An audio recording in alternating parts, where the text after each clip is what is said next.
Hi, peace lovers. It's December, and I'm still practicing my Kitty Compost voice.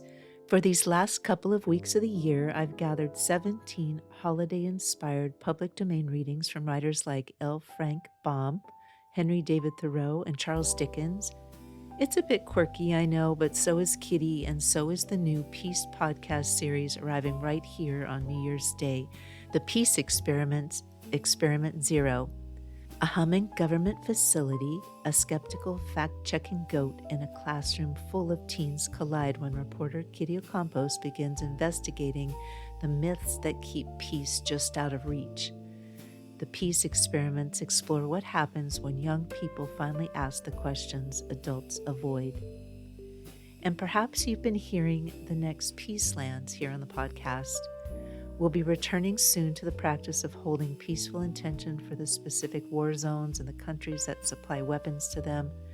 But during this stretch of Kitty Reed's Holiday Lit for Peace, the Next Peacelands will simply offer the names of some of the spiritual organizations working quietly and steadily for peace. You can add your own peace intentions to their hopeful rivers of peace if you choose to stay through the end of this episode. As always, the creative books and projects I make for peace can be found at aviskalfsbeek.com, and the music for the Next Peacelands comes from the talented Javier Peque Rodriguez. For a printable list of all Kitty's holiday readings with links to the full texts, visit aviskalfsbeek.com/holiday or see the show notes. Joy and peace to you and yours and to the world. Now over to Kitty.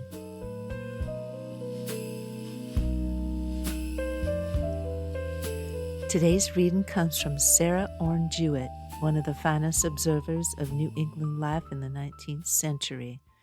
Born in South Berwick, Maine, Jewett grew up riding along with her physician father as he visited patients across the countryside. Those early travels became her education in human character.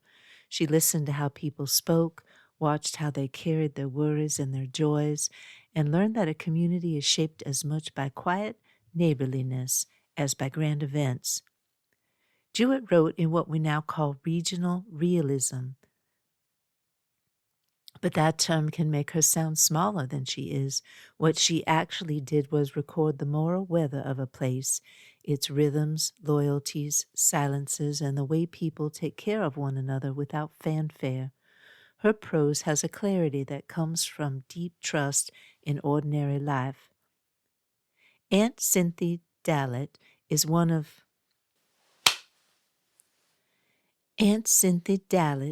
the quieter sketches set in the inland hill country of Maine during the deep winter.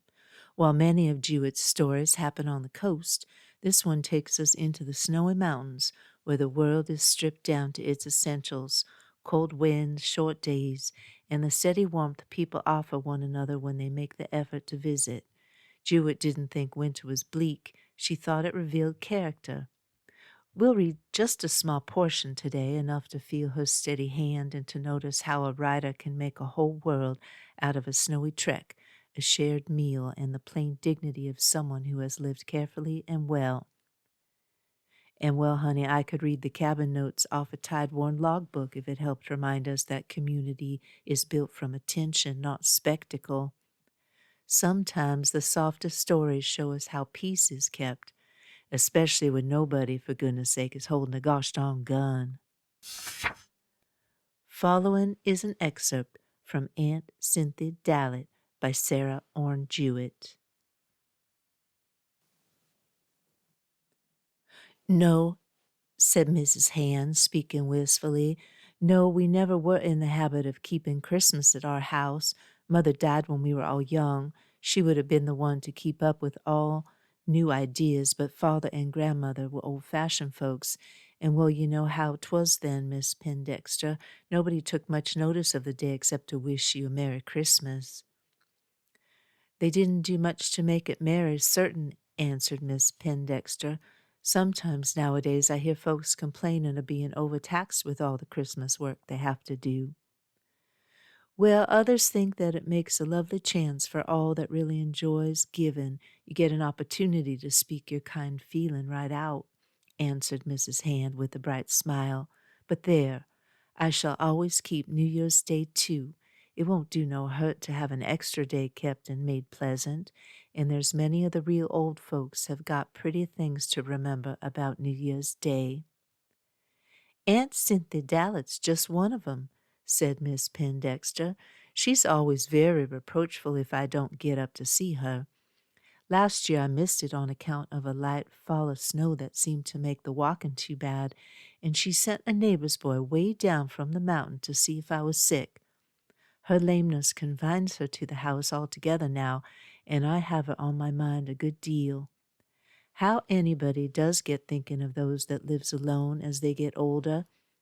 I waked up only last night with a start thinking if Aunt Cynthy's house should get some afire or anything, what she would do way up there alone. I was half dreaming, I suppose, but I couldn't seem to settle down until I got up and went upstairs to the north garret window to see if I could see any light. But the mountains was all dark and safe, same as usual. I remember noticing last time I was there that her chimney needed pointing, and I spoke to her about it. The bricks looked poor in some places.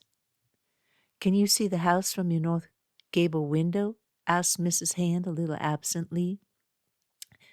Yes'm, it's a great comfort that I can, answered her companion. I have often wished we were near enough to have her make me some sort of signal in case she needed help. I used to plead with her to come down and spend the winters with me, but she told me one day I might as well try to fetch down one of the old hemlocks, and I believed 'twas true. Your Aunt Dallett is a very self-contained person, observed Mrs. Hand. Oh, very, exclaimed the elderly niece with a pleased look. Aunt Cynthia laughs and says she expects the time will come when age will compel her to have me move up and take care of her, and last time I was there she looked up real funny and says, I do know, Abby, I'm most afeard sometimes that I feel myself beginning to look forward to it. 'Twas a good deal coming from Aunt Cynthia, and I so esteemed it. She ought to have you there now, said Mrs. Hand. You'd both make a saving by doing it, but I don't expect she needs to save as much as some. There, I know just how you both feel. I like to have my own home and do everything just my way, too. And the friends laughed and looked at each other affectionately. There was old Mr. Nathan Dunn left no debts and no money when he died, said Mrs. Hand. 'Twas over to the nieces last summer. He had a little money in his wallet, and when the bill for funeral expenses came in, there was just exactly enough. Some item or other made it come to so many dollars and 84 cents, and lo and behold, there was 84 cents in a separate pocket beside the neat folded bills, as if the old gentleman had known beforehand. His niece couldn't help laughing to save her. She said the old gentleman died as methodical as he lived. She didn't expect he had any money and was preparing to pay for everything herself. She's very well off. 'Twas funny, certain, said Miss Pendexter. I expect he felt comfortable knowing he had that money by him. 'Tis a comfort when all's said and done, especially to folks that's getting old. A sad look shadowed her face for an instant, and then she smiled and rose to take leave, looking expectantly at her hostess to see if there were anything more to be said. I hope to come out square myself, she said, by way of farewell pleasantry, but there are times when I feel doubtful. Mrs. Hand was evidently considering something and waited a moment or two before she spoke. Suppose we both walk up to see your Aunt Dallett New Year's Day, if it ain't too windy and the snow keeps off, she proposed. I couldn't rise the hill if 'twas a windy day. We could take a hearty breakfast and start in good season. I'd rather walk than ride, the road's so rough this time of year. Oh, what a person you are to think of things. I did so dread going way up there all alone, said Abby Pendexter. I'm no hand to go off alone, and I had it before me, so I really got to dread it. I do so enjoy it after I get there, seeing Aunt Cynthia, and she's always so much better than I expect to find her. Well, we'll start early, said Mrs. Hand cheerfully, and so they parted. As Miss Pendexter went down the footpath to the gate, she sent grateful thoughts back to the little sitting room she had just left. "How doors are open," she exclaimed to herself. "Here I've been so poor and distressed at beginning the year with nothing, as it were, that I couldn't think of even going to make poor old Aunt Cynthy a friendly call. I'll manage to make some kind of a little pleasure, too, and something for dear Miss Hand. Use what you got, Mother always used to say when every sort of emergency come up, and I may only have wishes to give, but I'll make 'em good ones." Thank you for listening and allowing me to practice Kitty's reporting voice for the big story ahead. Now stay with me a few minutes longer if you're able for the Next Peacelands.